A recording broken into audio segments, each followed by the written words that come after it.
কিছুদিন আগে মা মামার বাড়ি গিয়েছিল, তো আসার সময় আমার দিদা আমার জন্য এই চালতাগুলো পাঠিয়েছে। তাই ভাবছি আজ এই চালতাগুলো দিয়ে আচার বানাবো। আমি চালতাগুলো কাটতে গিয়ে দেখি ওগুলো অনেক শক্ত, তাই পরে ঠাকুমাকে বলেছি চালতাগুলো কেটে দিতে। ঠাকুমা আমাকে চালতাগুলো কেটে দিয়েছে।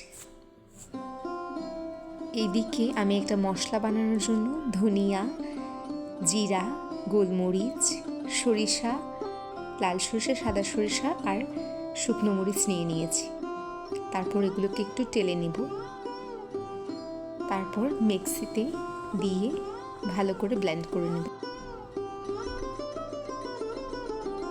আমি কিন্তু একেবারে মিহি করে ফেলিনি। তারপর সিদ্ধ করা চালতাগুলো একটু শিলনোড়া দিয়ে কুকে নেব। তারপর চুলায় একটা কড়াই বসিয়ে তাতে সর্ষের তেল দিয়ে দিলাম।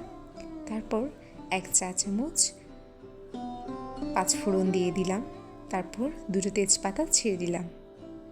তারপর চালতাগুলোও দিয়ে দিলাম। কালারের জন্য একটু গুঁড়া মরিচও দিয়ে দিলাম। তারপর স্বাদ মতো একটু বিট লবণ দিয়ে দিলাম। তারপর সাদা লবণও দিয়ে দিলাম। 2 থেকে 3 মিনিট পর আমি গুড় নিয়ে একটু ভেঙে দিয়ে দিলাম।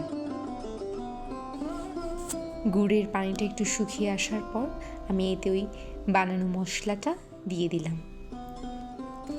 লাস্টে কিন্তু আমি ভিনেগার দিয়েছি, ওটা ভুলে ক্যাপচার করা হয়নি। আচার করেই কিন্তু সেটাকে কোনো একটা বয়মে বা বক্সে নিয়ে নিতে হবে। যদি হাঁড়িতে বেশিক্ষণ থাকে তাহলে আচারটা তেতো হয়ে যায়, তাই যে কোনো একটা পাত্রে অবশ্যই সংরক্ষণ করা উচিত।